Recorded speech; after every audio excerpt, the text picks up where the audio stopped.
रेल्वेच्या सोलापूर विभागात आंतरविभागीय श्वान प्रतियोगिता संपन्न। मध्य रेल्वेच्या सोलापूर विभागात रेल्वे सुरक्षा बलाच्या वतीनं 12 आणि 13 सप्टेंबर 2024 रोजी आंतरविभागीय श्वान स्पर्धेचं आयोजन करण्यात आले होते। या स्पर्धेत मध्य रेल्वेच्या सोलापूर, मुंबई, भुसावळ, पुणे आणि नागपूर या 5 विभागातील प्रत्येकी 2 श्वानांनी सहभाग घेतला।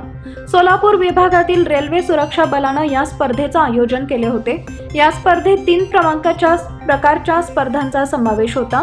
त्यामध्ये ट्रॅकर, एक्सप्लोसिव्ह आणि नार्कोटिक्स या प्रकारांचा समावेश होता। या स्पर्धेतील निकाल असे: ट्रॅकर आणि एक्सप्लोसिव्ह प्रकारामध्ये नागपूर रेल्वे विभागातील रॅव आणि रिओ या श्वानांनी 400 गुणांपैकी अनुक्रमे 310 आणि 371 गुण मिळवून प्रथम क्रमांक पटकावला। मुंबई रेल्वे विभागातील सिम्बा या श्वानानं नार्कोटिक्स प्रकारात 425 गुणांपैकी 393 गुण मिळवून प्रथम क्रमांक पटकावला। ट्रॅकर आणि एक्सप्लोसिव्ह प्रकारामध्ये मुंबई रेल्वे विभागातील हॅप्पी आणि जिमी या श्वानांनी 400 गुणांपैकी अनुक्रमे 301 आणि 348 गुण मिळवून दुसरा क्रमांक मिळवला। नागपूर विभागातील प्रिन्स या श्वानानं नार्कोटिक्स प्रकारात 425 गुणांपैकी 282 गुण मिळवून दुसरा क्रमांक पटकावला।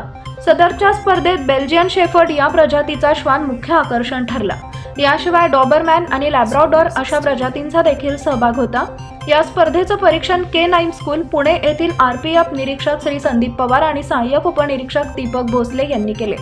तर पारितोषिक वितरण सहाय्यक सुरक्षा आयुक्त श्री दिनेश कणोजिया यांच्या हस्ते करण्यात आले, ज्यामध्ये वरील विजेते श्वान हाताळणारे नितीन नाईक, जगदीश प्रसाद सोनी नागपूर आणि योगेश घुगे मुंबई आणि सहाय्यक हस्तकांना ट्रॉफी व प्रमाणपत्र देऊन गौरवण्यात आले। रेल्वेच्या सुरक्षेत श्वानांची भूमिका अत्यंत महत्त्वाची आहे। रेल्वेतील गैरप्रकार रोखणे, घातपाताच्या शक्यता ओळखणे आणि संभाव्य घातपाताचा शोध घेऊन तो हाणून पाडणे या उद्देशाने श्वानांना विशेष प्रशिक्षण दिले जाते।